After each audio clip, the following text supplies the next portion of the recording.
أعوذ بالله من الشيطان الرجيم بسم الله الرحمن الرحيم الحمد لله رب العالمين والصلاة والسلام على أشرف المرسلين نبينا محمد وعلى آله وصحابته أجمعين. Frères et sœurs en islam, nous sommes heureux de devoir entreprendre avec vous à travers votre chaîne Islam TV une série d'émissions qui va nous parler du mois de Ramadan. Le mois de Ramadan et ses bienfaits,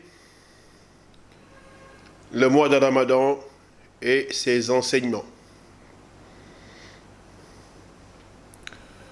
Comme vous le savez, frères et sœurs en islam, le Ramadan est l'un des piliers de l'islam.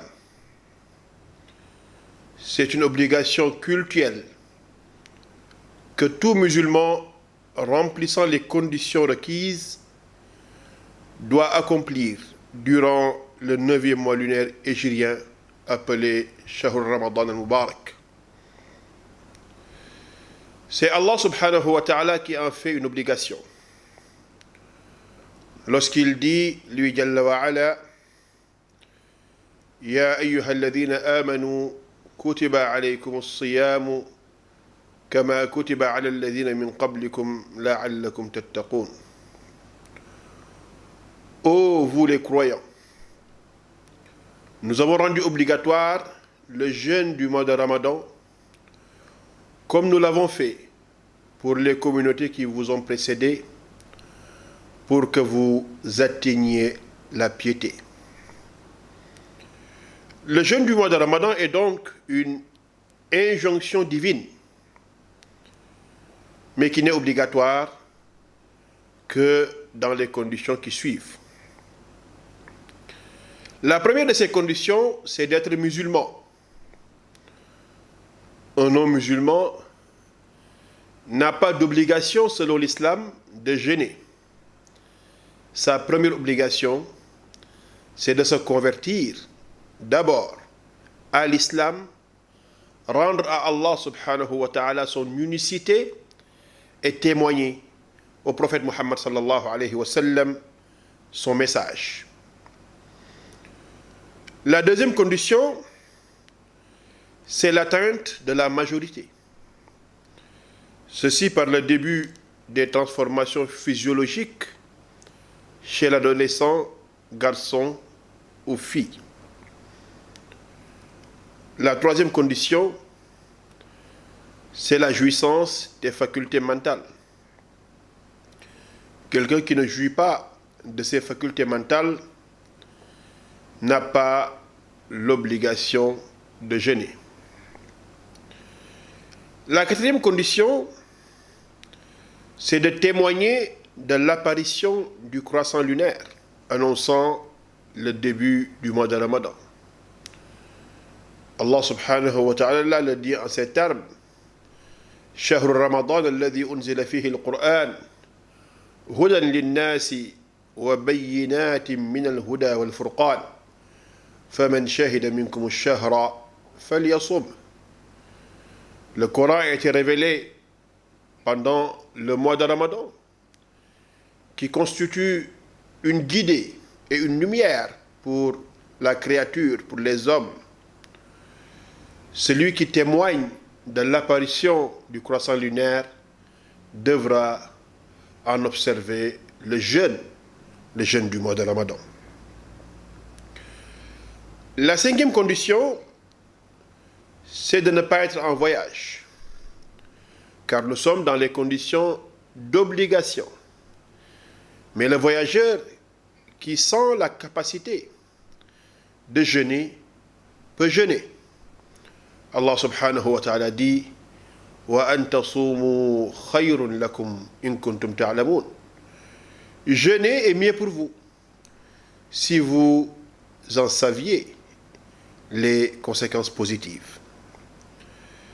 La sixième condition, c'est d'être en bonne santé. Un malade, un souffrant, peut ne pas jeûner.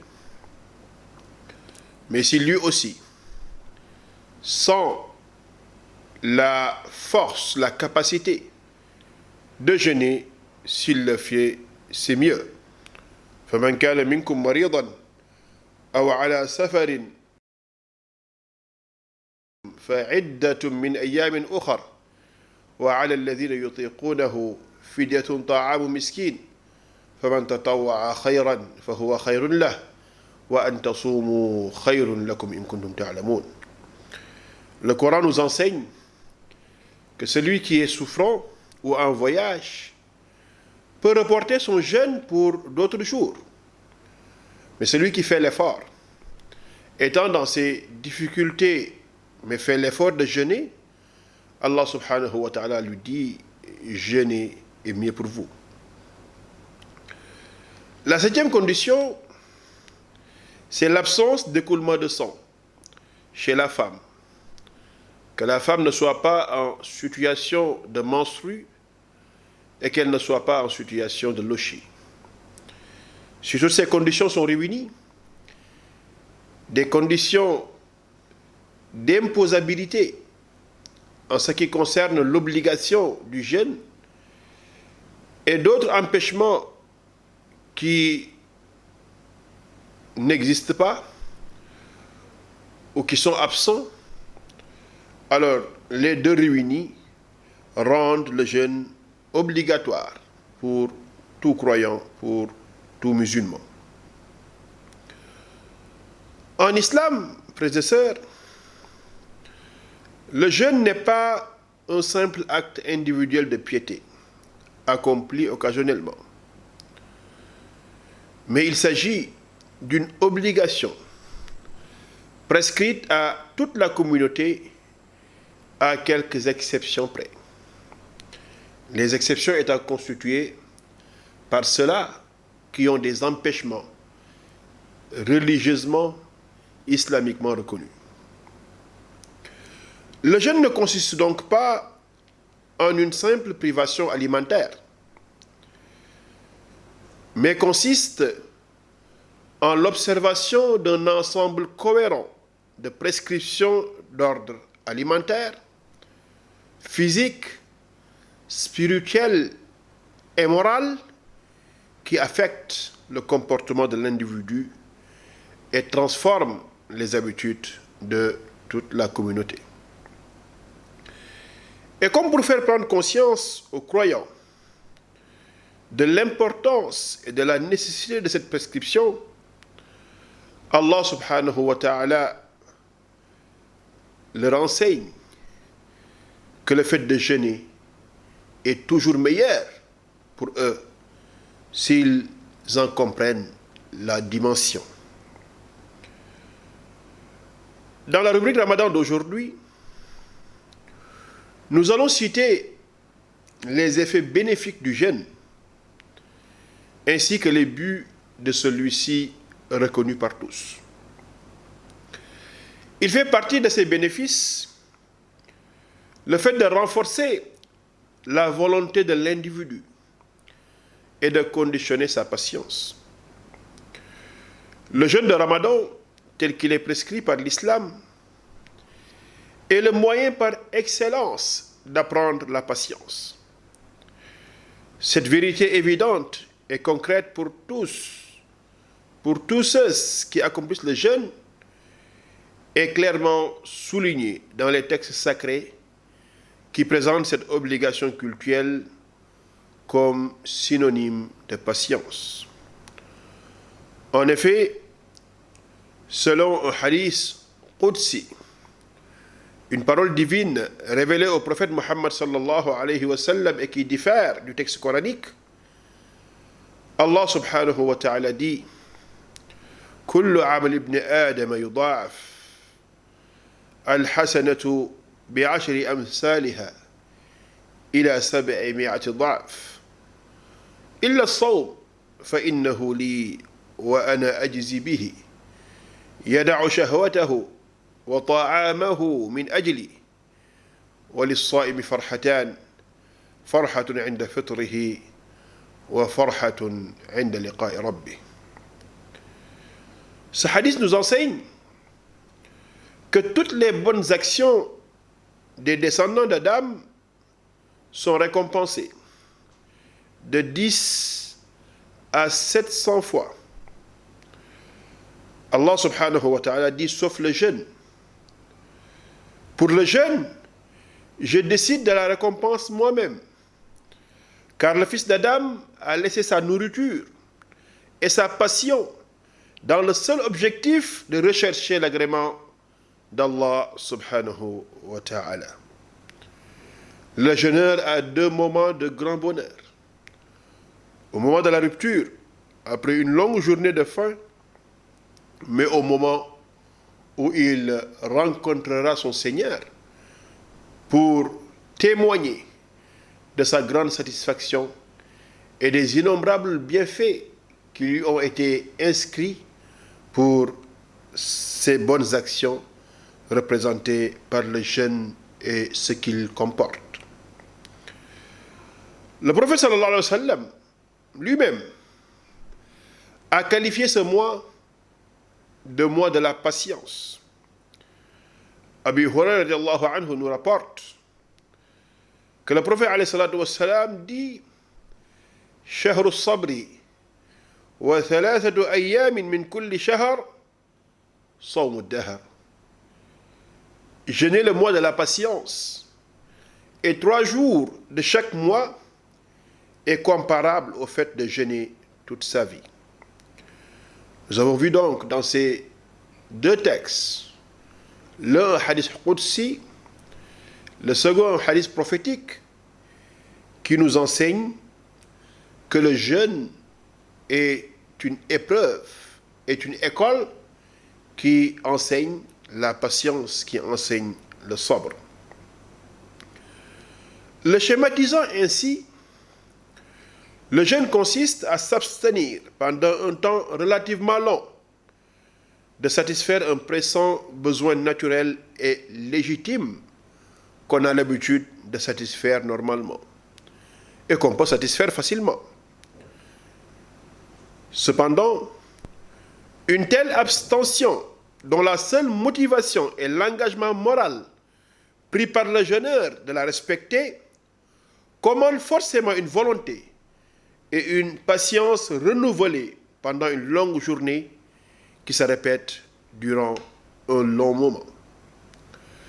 Ceci dit, le jeûneur qui a été habitué pendant tout un mois à s'abstenir de choses licites par sa seule crainte révérentielle d'Allah subhanahu wa ta'ala, au sortir de ce mois de jeûne, n'aura pas de grandes difficultés à s'abstenir de ce qu'Allah subhanahu wa ta'ala a interdit. C'est mal comprendre le jeûne que de s'abstenir pendant un mois de choses licites, la nourriture licite, de choses licites, la boisson licite, de choses licites de rapport avec sa conjointe ou son conjoint dans le halal, de s'abstenir de tout cela et au sortir du mois de Ramadan, de s'adonner à des pratiques illicites en termes de nourriture, de boisson ou de relations. Et que quelqu'un qui comprend bien le sens du jeûne comprendra que c'est une école au sortir de laquelle le musulman devra comprendre la dimension de la patience et comment se retenir devant l'interdit, car il a appris à se retenir devant le licite en ayant une crainte d'Allah subhanahu wa ta'ala qui est omniscient et omnipotent. Parmi les effets bénéfiques du jeûne, nous avons le fait de se libérer de ses habitudes quotidiennes. Le jeûne, frères et sœurs en islam, est l'expression de la soumission à Allah subhanahu wa ta'ala et de l'interruption de l'assujettissement aux impératifs physiologiques qui sont ordinairement légitimes et légaux. Il constitue donc un écran vis-à-vis des coutumes courantes et un engagement provisoire dans une vie austère qui fait sentir à celui qui s'y engage la faim et la soif dans l'intention d'éduquer son âme et de la discipliner. Apprendre à résister à des habitudes aussi tenaces que celle de satisfaire la soif et la faim lorsqu'elles se font sentir, c'est se libérer de l'emprise des habitudes qui enchaînent généralement l'homme et limitent sa liberté d'initiative. Ainsi, la vraie expression de liberté, c'est cette liberté-là qu'on peut avoir devant la passion. C'est cette liberté-là qu'on peut avoir devant les habitudes. Mais ce n'est pas une liberté vis-à-vis de notre Créateur. Nous avons été créés pour être soumis à notre Créateur. Nous allons revenir, frères et sœurs en islam, dans la deuxième partie de cette émission, sur les autres bienfaits du jeûne du mois de Ramadan.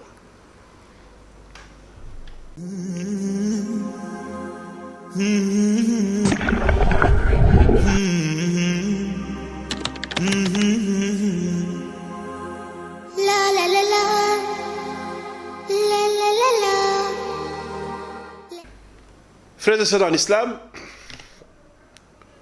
nous revenons à ces enseignements qui sont d'une importance capitale pour le croyant, qui va adorer Allah subhanahu wa ta'ala et qui le fait passer par cette école aux grands enseignements, l'école du jeûne. Parmi les bienfaits du jeûne, les bienfaits enseignés par le mois de Ramadan, le fait de s'habituer à la discipline alimentaire. Tous les spécialistes, médecins généralistes comme nutritionnistes, s'accordent tous pour souligner la nécessité de respecter un certain ordre dans les horaires de repas et de ne pas se soumettre aux caprices de la sensation et de l'appétit. Or, le jeûne consiste à s'abstenir de manger et de boire à partir d'une heure précise et à prendre les repas dans les heures plus ou moins précises. Pendant un mois, le jeûneur apprend donc à maîtriser sa sensation de faim et de soif et découvre qu'il est très possible de ne pas s'y plier. Cela l'aide généralement à mettre de l'ordre dans sa façon de s'alimenter et à supporter, à respecter sans difficulté un régime alimentaire lorsque son état de santé l'exige. Il fait partie des enseignements du jeûne le fait de s'habituer à l'honnêteté. Le jeûne est prescrit aux musulmans dès l'âge de la puberté. Celui-ci est donc soumis à une rude épreuve dont il est seul surveillant et juge. Livré à la faim et à la soif, il peut céder à tout moment à la tentation de les satisfaire, alors qu'il a même à sa portée de quoi manger, de quoi boire. La seule chose qui l'empêche de consommer cette nourriture et cette boisson, c'est sa foi en Allah subhanahu wa ta'ala et sa conscience. En dehors d'Allah, personne ne peut témoigner de l'observance ou pas de l'abstinence liée au jeûne. Et que donc, dès son jeune âge, le musulman qui jeûne s'exerce ainsi à être honnête et à respecter ses engagements moraux malgré les tentations matérielles et la pression de ses désirs et de ses sens. Le jeûne met à l'épreuve l'honnêteté du croyant. Mais le jeûne met à l'épreuve la sincérité et la solidité de la foi du croyant en Allah subhanahu wa ta'ala. Il lui permet de consolider sa foi, car c'est une lutte entre le besoin légitime d'apaiser des sensations naturelles pressantes, soif, faim, plaisir sexuel, et un sentiment intime, un désir spirituel incitant à obéir à la volonté d'Allah subhanahu wa ta'ala, qui veut que l'on résiste à ces sensations, que l'on résiste à ces tentations. Allah subhanahu wa ta'ala étant le seul témoin de cette épreuve, cette résistance permanente aux sensations affermit la foi du jeûneur et lui permet de constater concrètement la sincérité de sa foi en Allah subhanahu wa ta'ala. Parmi les bienfaits du jeûne, le fait qu'il établit un lien étroit entre la créature et le créateur, entre le serviteur et son créateur Allah subhanahu wa ta'ala. Allah nous montre que cette pratique du jeûne rapproche la personne d'Allah, qui lui permet de sentir la ferveur de sa foi, cette proximité avec l'omniscient, l'omnipotent qui est Allah subhanahu wa ta'ala.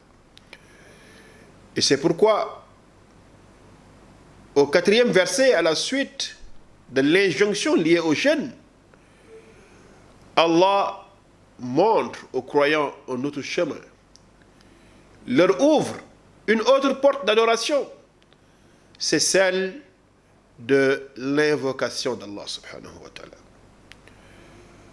Allah montre aux croyants que la pratique perpétuelle, cultuelle, religieuse doit permettre une ascension de l'âme qui lui ouvre les portes des bienfaits grandement immenses de son Seigneur. C'est pourquoi il dit وَإِذَا سَأَلَكَ عِبَادِي عَنِّي فَإِنِّي قَرِيبٌ أُجِيبُ دَعْوَةَ الدَّاعِ إِذَا دَعَانِ فَلْيَسْتَجِيبُوا لِي وَلْيُؤْمِنُوا بِي لَعَلَّهُمْ يَرْشُدُونَ. Quand mes serviteurs t'interrogent à mon sujet, je réponds à l'appel de celui qui m'invoque. Mais quand il m'invoque moi seul, qu'ils répondent donc à mon appel, qu'ils croient en moi, afin qu'ils soient bien guidés. Cela dit, frères et sœurs en islam, qu'Allah subhanahu wa ta'ala est particulièrement attentif au culte, à l'appel et aux prières de ses serviteurs pendant le mois de Ramadan. Le contenu de ces versets est confirmé dans une autre parole révélée au prophète sallallahu alayhi wa sallam, dans laquelle Allah subhanahu wa ta'ala dit que le jeûneur a une prière qui sera acceptée et que durant toute la journée du jeûne, le jeûneur se voit les invocations exaucées. ثلاث أو ثلاثة لا ترد دعوتهم الصائم حتى يفطر والإمام العادل ودعوة المظلوم. Voici 3 invocations qui ne sont jamais rejetées. L'invocation du jeûneur jusqu'à ce qu'il rompt son jeûne, l'invocation d'un dirigeant équitable, d'un chef d'État juste, mais l'invocation de quelqu'un qui a subi un tort. Quand quelqu'un a subi une injustice et qu'il n'a personne pour réparer son injustice, le fait de tendre ses mains à Allah subhanahu wa ta'ala abat la calamité sur ceux-là qui ont été source de son injustice. Et que donc, le musulman devra multiplier les prières lorsqu'il est en état de jeûne. Chercher à avoir un dirigeant juste, car sa prière est exaucée par Allah subhanahu wa ta'ala. Une prière qui peut assurer la stabilité de sa contrée. Mais éviter de toute notre force l'invocation de quelqu'un qui a subi une injustice. Parmi les bienfaits du Ramadan, frères et sœurs en islam, le fait de consoler les nécessiteux. Il est toujours bon, en tout moment, en toute période, il est toujours bon, en tout moment, en toute période, d'assister les nécessiteux, de les aider. C'est une marque de foi. C'est une marque de reconnaissance envers Allah subhanahu wa ta'ala qui nous a gratifié de bien. Mais le prophète alayhi salatu wassalam, qui était très généreux, l'était plus pendant le mois de Ramadan. Abdullah ibn Abbas radiyallahu anhu nous rapporte cela. كان رسول الله صلى الله عليه وسلم أجود الناس وكان أجود ما يكون في رمضان حين يلقاه جبريل وكان يلقاه في كل ليلة من رمضان فيدارسه القرآن فالرسول صلى الله عليه وآله وسلم أجود بالخير من الريح المرسلة. Abdullah ibn Abbas nous rapporte que le prophète alayhi salatu wassalam était l'homme le plus généreux. Mais sa générosité augmentait lorsqu'arrivait le mois de Ramadan, qu'il rencontrait Jibril toutes les nuits pour étudier, réciter avec lui le Coran. Le prophète alayhi salatu wassalam était tellement généreux qu'il était comparable à un vent qui souffle. Le prophète alayhi salatu wassalam a décrit ce mois comme étant un mois de consolation. Cette appellation est d'autant plus adéquate que le jeûne est une véritable institution d'aide aux nécessiteux. Allah subhanahu wa ta'ala donne un enseignement profond à ceux-là qui n'ont jamais connu la faim et qui n'ont jamais connu la soif, de leur dire: venez connaître la faim, venez connaître la soif pour être plus sensible à la faim et à la soif des autres. C'est pourquoi le jeûne du mois de Ramadan rappelle cela à plusieurs égards. Le musulman est donc incité à donner l'aumône. Il est incité à aider quelqu'un à rompre son jeûne. Le prophète alayhi salatu wassalam dit: quiconque offre le repas de l'iftar, de la fin du jeûne, qu'il l'offre à un jeûneur, aura une récompense égale à celle du jeûne et à celle de la piété accomplie par la force de ce repas. Et cela n'enlève en rien les bienfaits de celui qui aura été l'auteur de ce jeûne.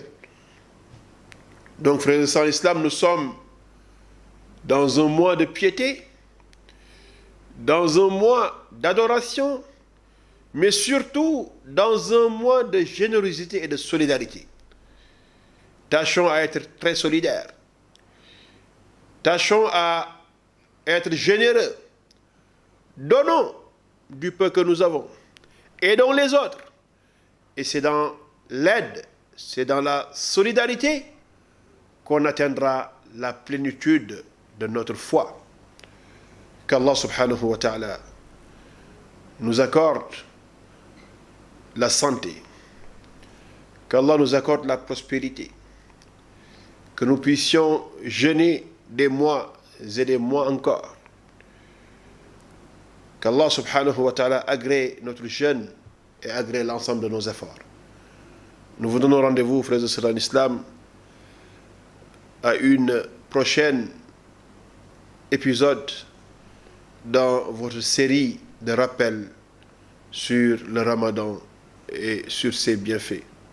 أقول ما تسمعون وأستغفر الله لي ولكم ولسائر المؤمنين من كل ذنب فاستغفروه إنه غفور رحيم والسلام عليكم wa rahmatullahi wa barakatuhu.